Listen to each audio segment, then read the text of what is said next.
The last question, the final question, is from Dr. Sudhir Parekh, an expert in asthma and allergy from the US. Dr. Sudhir Parekh is the Secretary General of CAPIO. Dr. Sudhir.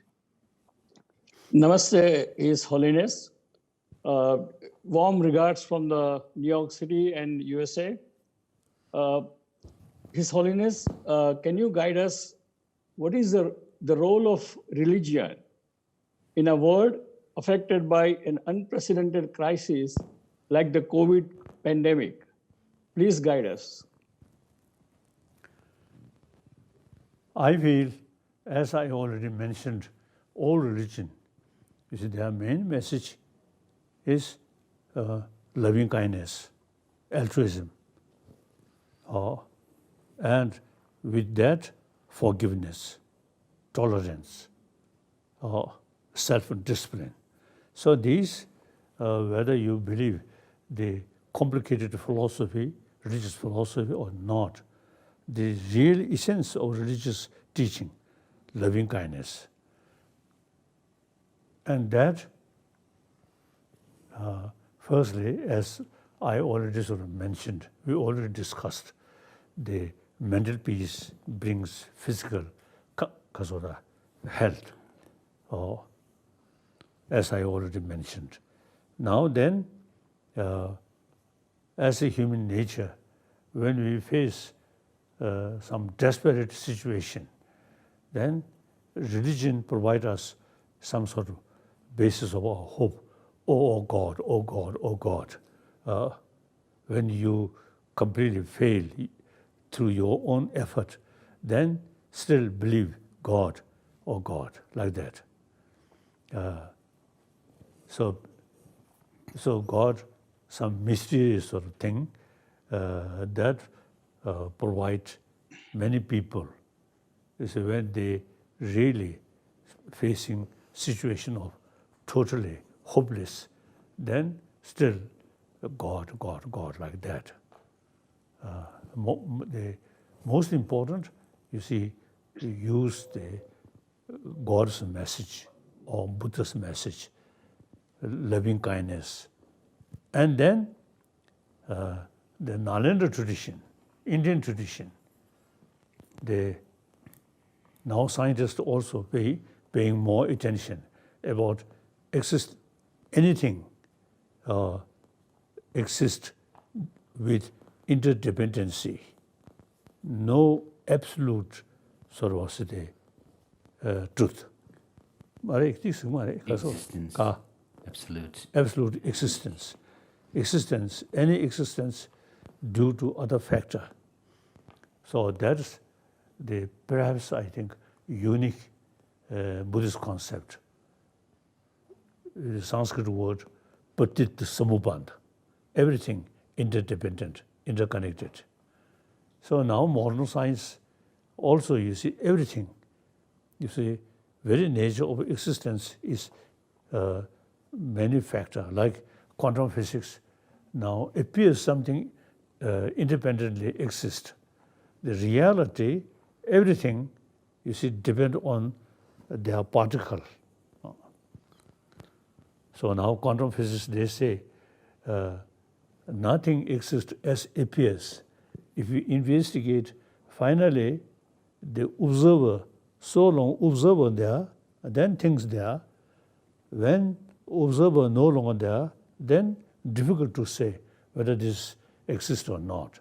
So there's exactly one ancient Nalanda tradition, mind-only school of thought, quite similar.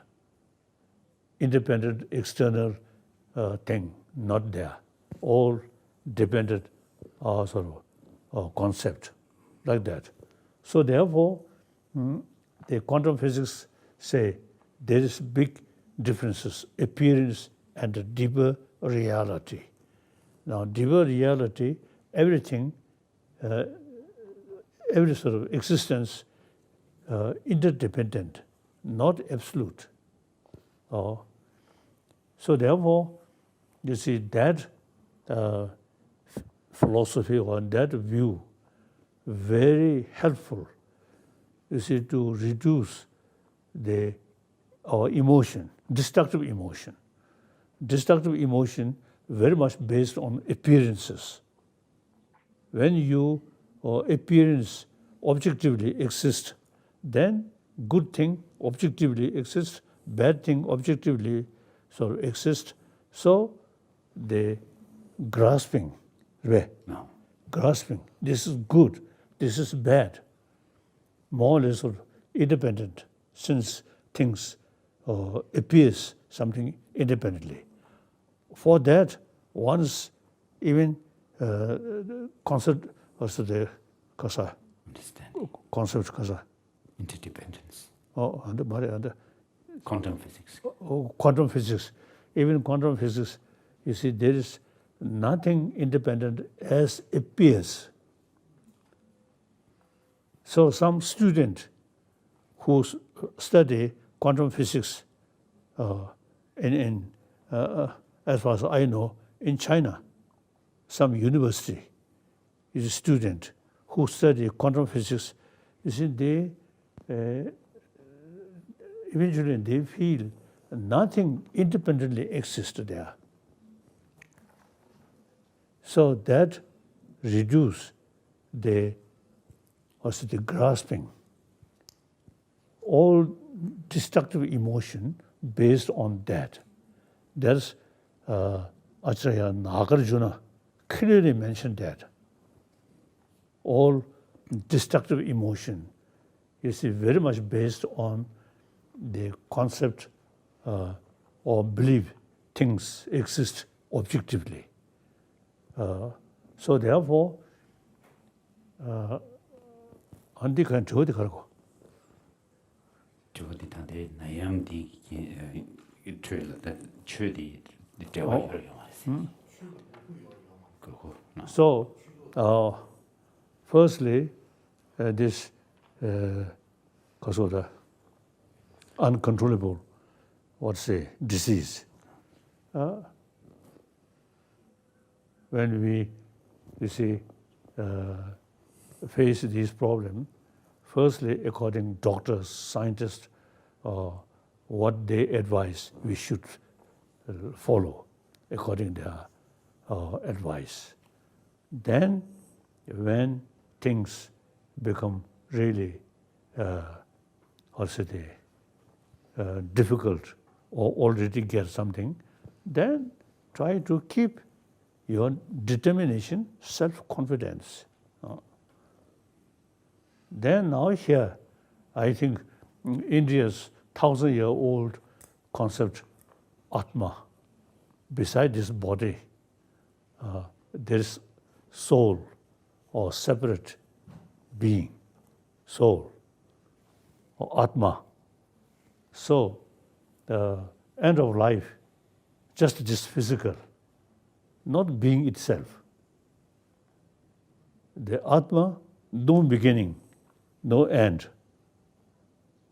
So this body, like clothes, when our clothes no longer useful, then we can change. Similarly, this body, when become no longer used, then dry. Atma still there. From Buddhist viewpoint, you see, the mind, this physical and mind, there are several levels of consciousness. For example, in our daily life, during dream time, another level of mind. And during sleep, deep sleep, without dreaming, further deeper. So at the time of death, the consciousness which is related with our brain no longer now function. But subtle mind still there. So as I mentioned earlier, some people after clinically dead still body remain fresh. You see, they remain that very subtle level of mind. So that subtle level of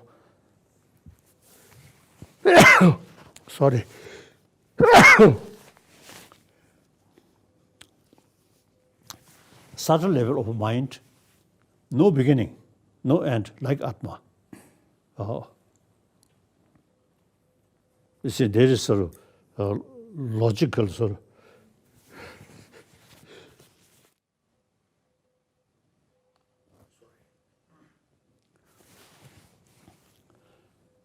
any mind momentarily changing.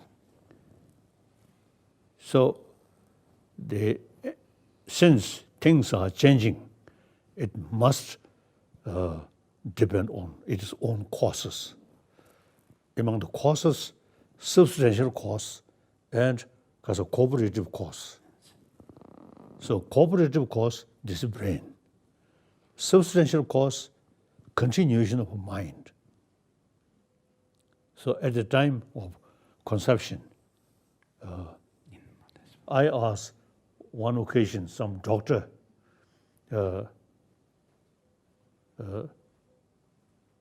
what's the father's semen, mother's the blood or the egg.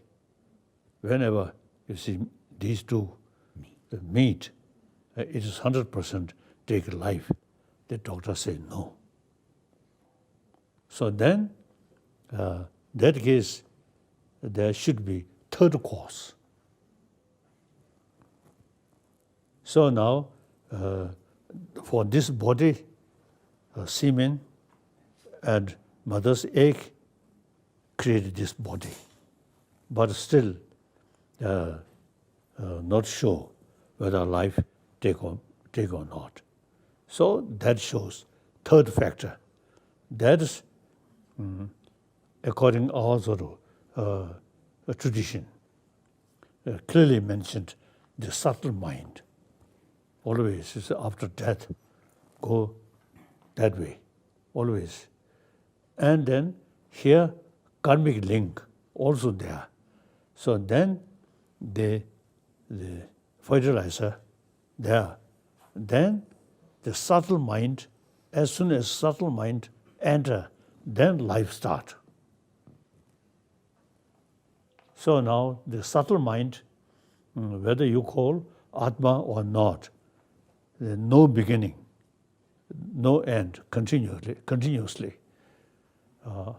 So that's our explanation. Then on that basis, you see some people who remember about past life. Myself, you see, when very young, 2-year-old, there is some indication. I remember about past life. Then my sort of, the Tibetan government search party reached my family. This remote village, small village. So that very day, my mother told me, that very day, from early morning, I very much excited.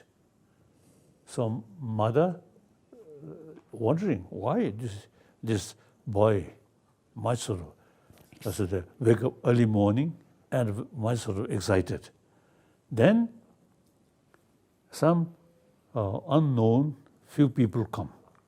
Then immediately I rushed towards them and recognized some of these people who have close connection with previous Dalai Lama. So suppose these are remember about past life. But unfortunate or fortunate, now no longer remember about past life. If you see, remember past life, and then a lot of problems also can remember. So better not remember. So there are some young Tibetan, even if you see some, I think foreigner, you see, and one Indian. I met one girl, one boy. They remember very clearly about their past life.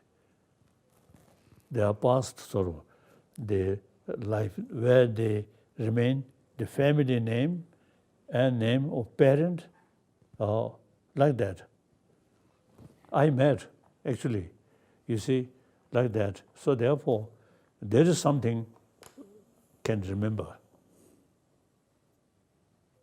Or recently, one Tibetan boy, when he was very young in Tibet, correct. Oh, he remember, you see, in Tibet, he say, this is not my place. My place is India. That is the boy exists. Insist. Then eventually the parent come here. Then the boy say, no, this is not my place. And boy insist in South India. Then the parent brought that boy to South India.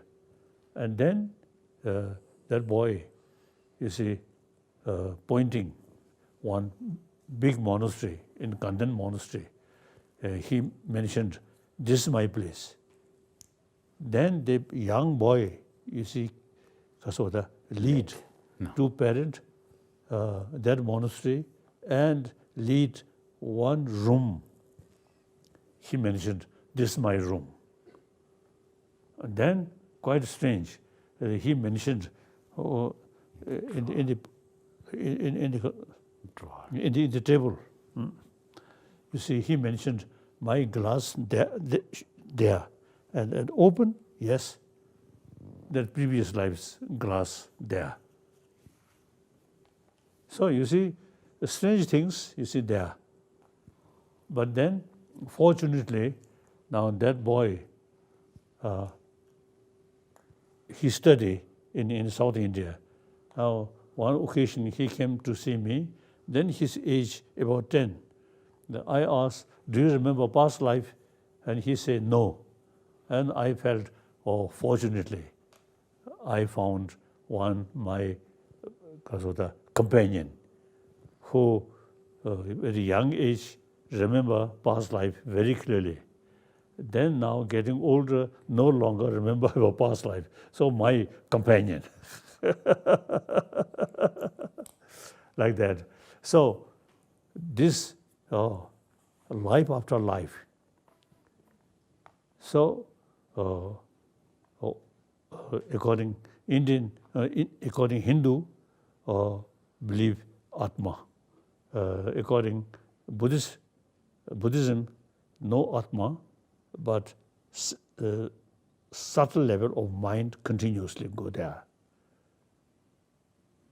So this concept also is useful. One way always give us hope. This life difficult, but next life will be happy life. And through lives, then our spiritual experience, life after life, you see, improving.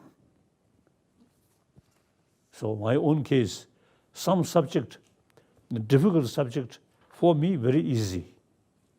So that shows that difficult subject, my previous life, I familiar this subject. Otherwise, you see, many people consider this subject very difficult, but for me, not difficult.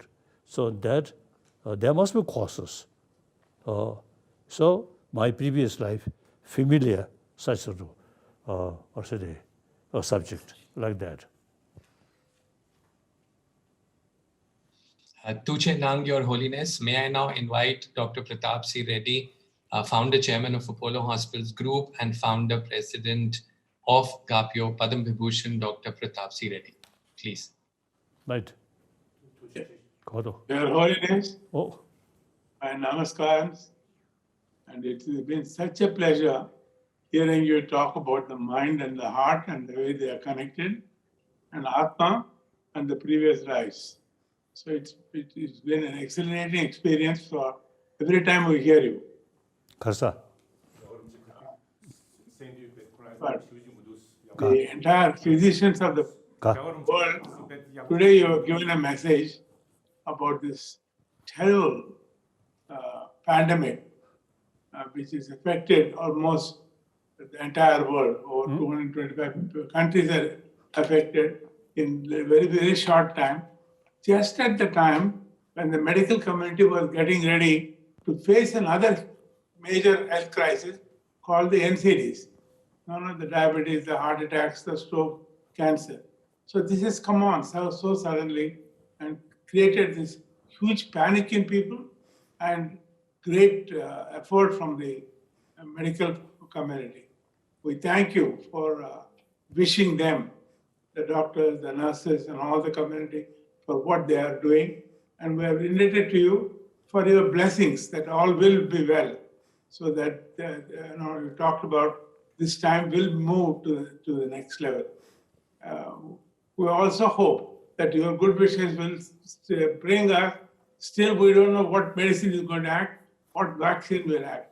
I hope that the blessings will act towards that so that we'll get over this COVID, not only the fright, but the disease, if it goes, I think it will make a tremendous impact because the whole world literally is paralyzed.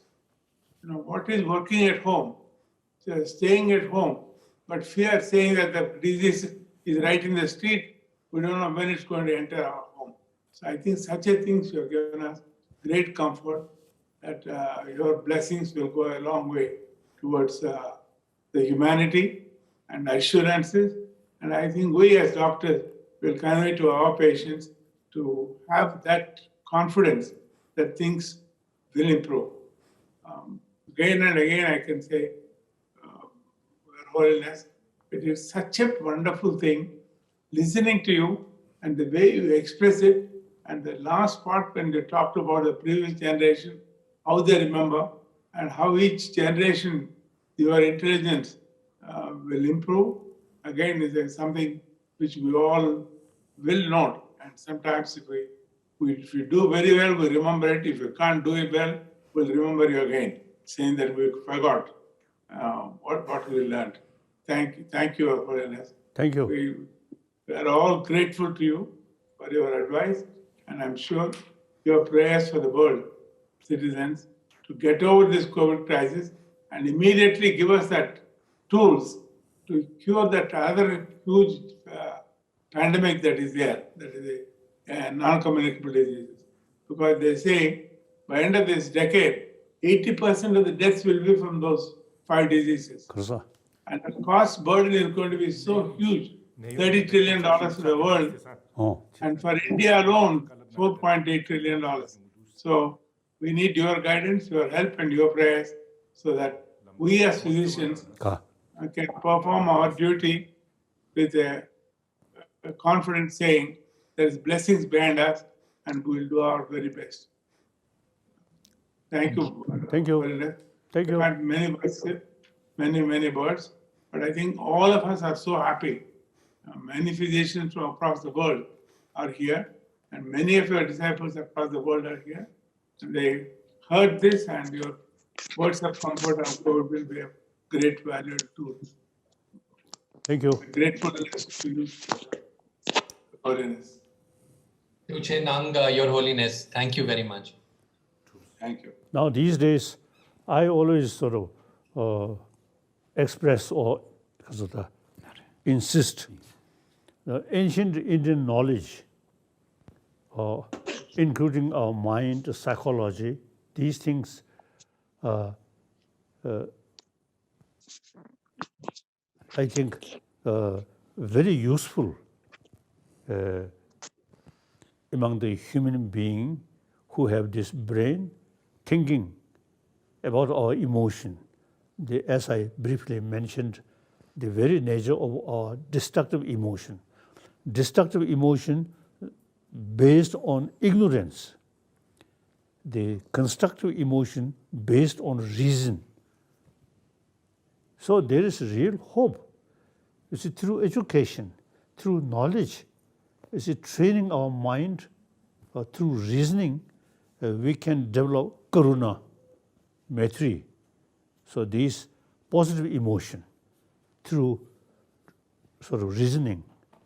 The destructive emotion such as anger or fear, so further investigate not clear, because all just emotion finally depend on ignorance. Therefore, that's the really basis of our hope.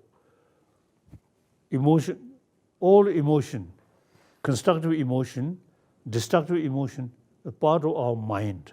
But differences, destructive emotion based on appearance, constructive emotion based on reason. So, with fuller knowledge about ancient Indian psychology, you see, we can change our mind, our being, like that. So please, just this morning, I always talk some Indian police. This morning I mentioned, traditionally, you Indian were our guru. We are chela. Now modern India seems chela become guru. Traditional guru now have to act like chela.